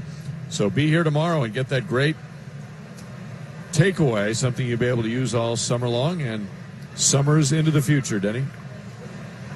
Okay, Steve, and it's Tim Hill facing Tyler Naquin. 2 runs are in. It all started with 2 out. And the 2-out walk to Kipnis set up the home run by Roberto Perez. There goes the runner from first. Breaking ball, swing and a miss. Throw to second. They got him. So Bowers caught stealing. Excellent throw by Maldonado right on the bag. Up at one of the 59 Minute Mart locations near you. Minute Mart, live life, in the go.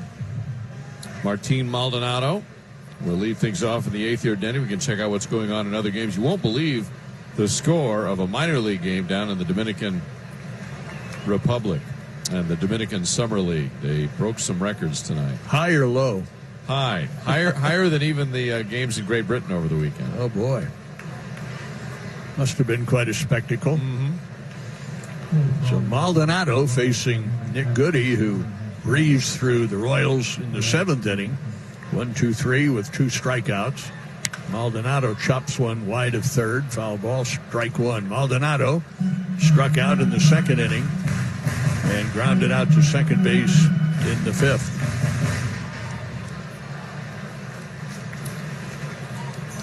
The Indians with 4 runs on 7 hits, and they have stranded 7. The Royals, no runs, 4 hits. No errors, and they have left 3. All 4 Royal hits have been singles. Ground ball indoor at shortstop. Scoops, throws, 1 away. So Nick Goody, 4 up, 4 down. And up comes Nicky Lopez. All right, Steve, render the score and what in the heck happened? All right, our friend Jeff Passan, Kansas Cityan, who works at ESPN now, he tweets out, he says, most bizarre box score he's ever seen. Every major league team has at least one team in the Dominican Summer League. The Royals have 2 teams down there. The Yankees Dominican Summer League team scored 38 runs today. They won their game 38-2. And they left 26 runners on base. 17 extra base hits, 26 men left on base, and Luis Velasquez got a save in a 38-2 win. What, by pitching 5 innings? Yeah, he must have pitched at least the last 3. Pretty remarkable. You know, in the days of yore, right after baseball really was first invented, the hitter could call for what pitch he wanted and where he wanted it. Nicky Lopez hits a fly ball to short left. In comes Luplo to make the play, and that's 2 down. It sounds like that's maybe what happened in that game. All right, I want a fastball middle of the plate just above my knees. Or how about hanging me a curveball up and just above the belt? No kidding. He is leading the league, that pitcher you're talking about, with run support, 36 run support. Hey, Bubba Starling had 2 homers tonight for the Omaha Storm Chasers. One of them a grand slam. How about it? Good for Bubba, huh? How about it? Billy Hamilton has struck out twice, and he swings and misses. Nick Goody now 5 up, 5 down. Hamilton with the right-handed pitchers on the left side. Pitch to Billy Hamilton is high and outside. So the National League Central is sort of the anti-Major League Baseball division because it is parity incarnate. All 5 teams now are within 4.5 games of first place after the Reds beat the Brewers tonight. What's not to like about that? That's great. Reds won 3-0 at home over the Brew Crew.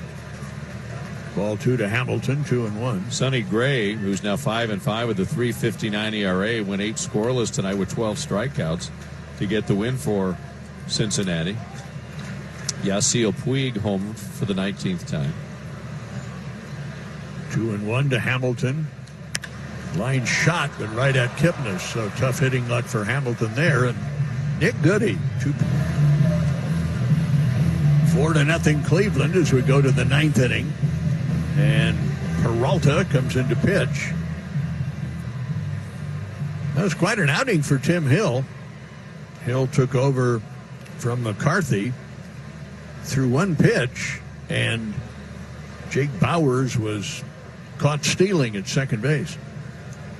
So can't do any better than that. And now Tyler Naquin, who was at the plate when Bowers was Nailed at second will lead off here, then Lindor, and then Mercado. 4 runs, 7 hits for Cleveland. No runs, 4 hits, all singles for the Royals. Peralta's first pitch is fouled off. Steve, continue on if you would, because you had just delved into some of the scores tonight, and you had some interesting numbers from that minor league game. That's right, 38 runs by the Yankees Dominican Summer League team. We mentioned the NL Central is so tight, with Cincinnati beating Milwaukee tonight. Pittsburgh beat the Cubs. They scored 2 off Craig Kimbrell in the 9th to win the game. And so it's 4.5 games separating first from last in that Central Division now. Cincinnati, the last place team, is only 4 games below 500. Milwaukee, the first place team, is only 5 games above 500. Well hit deep left center field by Naquin, and Billy Hamilton racing into left center, right up against the fence, makes a dazzling catch. Well, that's a terrific play. Hamilton and Alex Gordon crisscrossing in deepest left center, and Hamilton came flashing across, reached up with his left hand and backhanded that well-hit drive off the bat of Tyler Naquin. So that's the defensive play of the night by Billy Hamilton. That takes at least a double away from Naquin. That brings up Francisco Lindor. Lindor 0 for 3, walked his last time up. Swing and a foul ball. Just a quick reminder, anytime the Royals score 5 or more, enter the promo code Royals5 at papajohns.com tomorrow, the next day, and receive 50% off the regular menu price pizzas. You like pizza? Of course. Liz? Steve? I do. Pizzeria or pizza? Well, it's pizza. Pizza is pizza with radishes on it. That's it. 1 strike on Lindor up there left-handed. Peralta brings it in and misses down, and the count is even 1-1. Tell you what, I think by now it's safe to say Billy Hamilton has a full appreciation for the expanse of this ballpark. Would you agree? After playing in Cincinnati his whole career? Yeah, if he doesn't by now, he never will. Because that catch he just made, that would have been a home run. Ground ball into center field, so Lindor has his first hit. He's on for the second time. And now that play by Hamilton takes on added significance, obviously. And the batter will be Mercado, 0 for 3 with a walk. And by the way, Stu and Denny, I'm just checking on our minor league guys. We were talking about Bubba Starling going 2 for 3 with 2 home runs and one of them a grand slam. He's hitting .318 with 7 home runs and 36 RBIs. Kid from Gardner Edgerton. And also Ryan O'Hearn hit 2 home runs tonight. Omaha leads 8-7 in the 7th. Oscar Mercado, the batter. 1 on, 1 out, 4-0 Cleveland, inning number 9. Peralta's pitch. Bouncing ball, shortstop. Up with it, Mondesi. Steps on second, throws to first. More visit foldsofhonor.org. So Brad Hand, who will be appearing in his 3rd straight All-Star game in Cleveland, comes in to face Whit Merrifield, who is 1 out of 3. First pitch is ripped into left field. Back goes Luplow, and it's over his head. And one hops the fence. And Merrifield on his way to second base with a double. Well, we mentioned it last night when Brad Hand entered the game. He was able to close things out with a 1-2-3 9th inning. But I'm sure that he remembers, the Royals and Royals fans remember the great rally against Brad Hand in Cleveland a couple of weeks ago, and it all started with a double by Maldonado. Tonight, Merrifield starts the bottom of the 9th with a double. Brad Hand, so far this year in save situations, is 23 out of 24. And the 24th was the Royals' rally against him. So now it's Mondesi up there right-handed. The lefty brings it home. And it's a little bit low. 1 ball, no strikes. Merrifield's at second. The Royals are down 4-0. But here's the key right here. If Mondesi gets on base, and this was true in Cleveland when the Royals rallied, there's some momentum and there's some electricity in the Royals dugout. So it's up to Mondesi to do something positive. Let's see. The 1-0 from Brad Hand. Swing and a miss. Hand with a breaking ball, and that evens the count at 1 ball, 1 strike.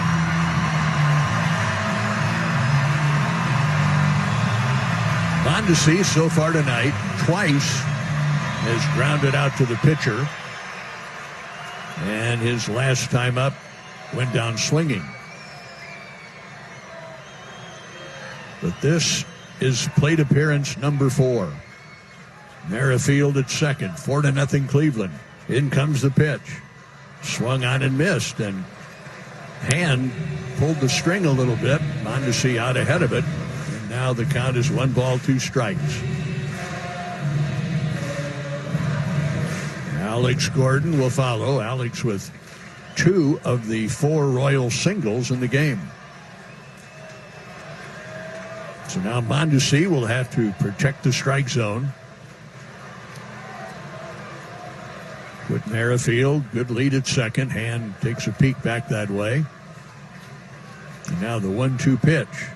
Breaking ball low and inside. 2 balls, 2 strikes.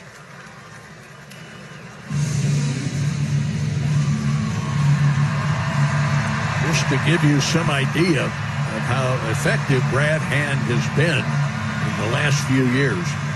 Since 2016, his earned run average in 261 games is 2.5. But, as the Royals proved a few days ago in Cleveland, no pitcher is perfect. Now the 2-2 delivery. Swung on and missed. So that is a key out. On to see a tough night. That brings up Alex. Alex 2 out of 3.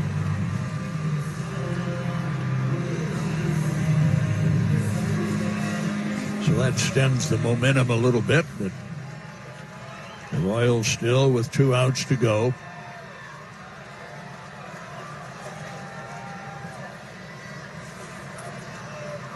Signal given by Perez. It's a lefty-lefty matchup now, and Brad Hand, after looking back at second, pitches to Alex, and a curveball well thrown for a strike.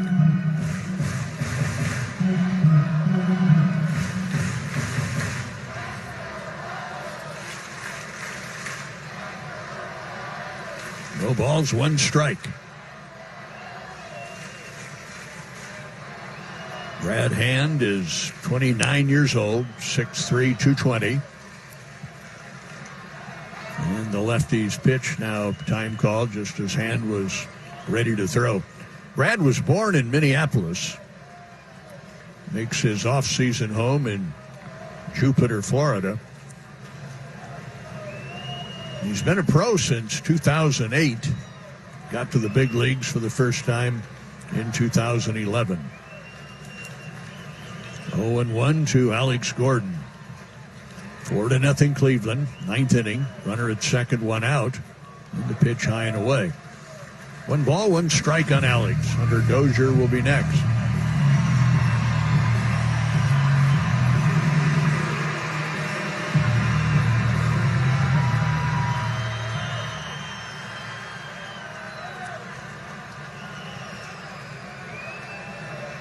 And looking in at Perez.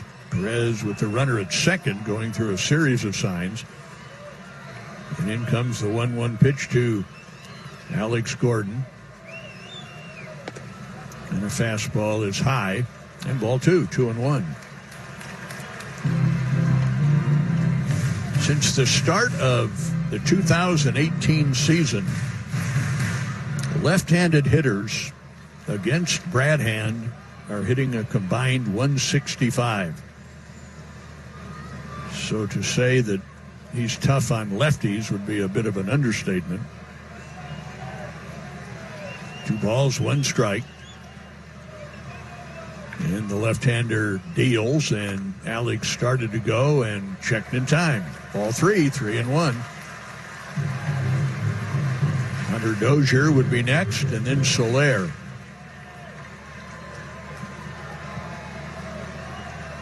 So the Royals need 2 more runners on base to have a chance.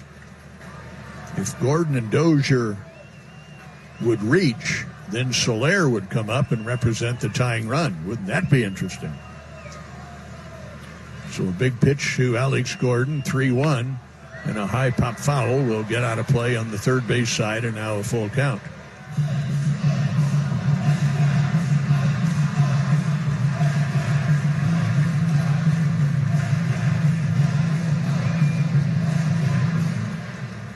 Merrifield at second. 1 out, bottom of the 9th. Royals down 4. Alex Gordon, 2 out of 6 in his previous matchups with Hand. And the 3-2 delivery from the lefty is on the way. He walked him. 1 more runner to have a shot.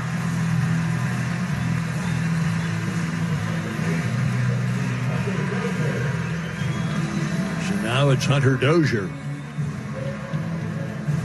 Hunter Dozier so far tonight is 0 for 3.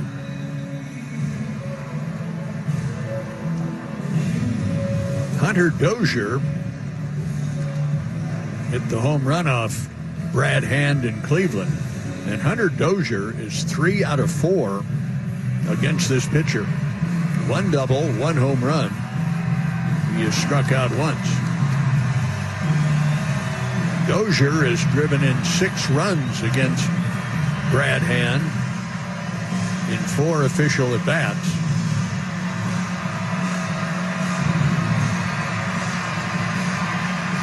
So here's a hitter who has certainly not a lot of plate appearances, but the times that they have faced one another, Hunter Dozier has worn him out. 2 on, 1 out. Royals down 4-0. And now Soler looms in the on-deck circle.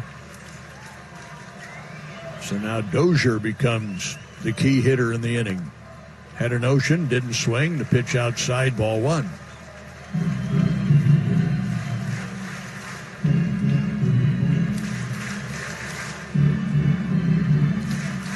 Merrifield at second. Alex Gordon at first. Merrifield doubled. Gordon walked. 1-0 to Dozier.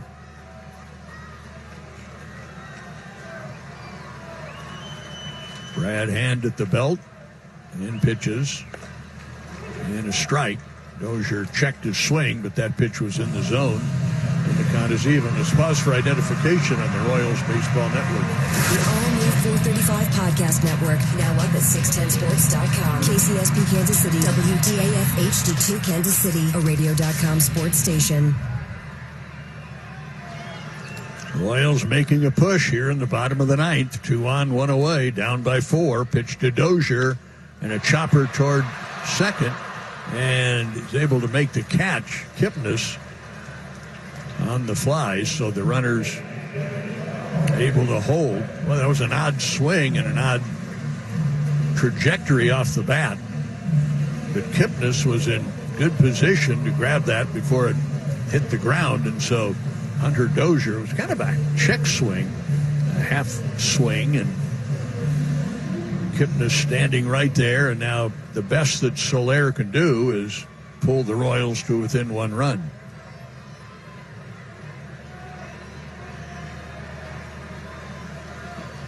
Two on, 2 out. Soler tonight has singled and struck out twice. Left-handed pitcher, right-handed batter. Brad Hand to Soler, and a breaking ball strike.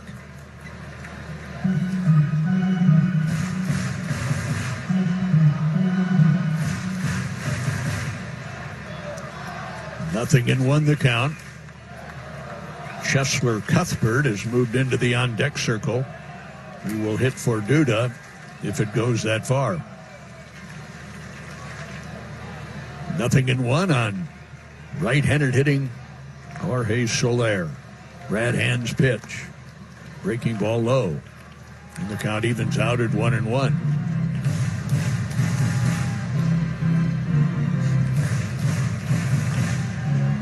We have talked about this before, but you'd almost rather Soler walk or get a single as opposed to hitting a home run.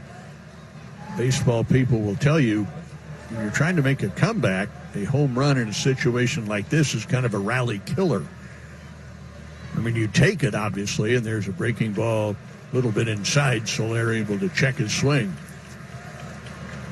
But if Soler gets on base, Cuthbert then hits for Duda. And Cuthbert represents the tying run. So the tying run at the moment is in the on-deck circle. 2 balls, 1 strike on Soler. 4 runs, 8 hits for Cleveland. No runs, 5 hits for the Royals. Merrifield's double was the Royals' first extra base hit of the night. 2 balls, 1 strike. Soler awaits the pitch, and here it is. Curveball and a little looping one hopper to second. Throw to first is in time, and the game is over.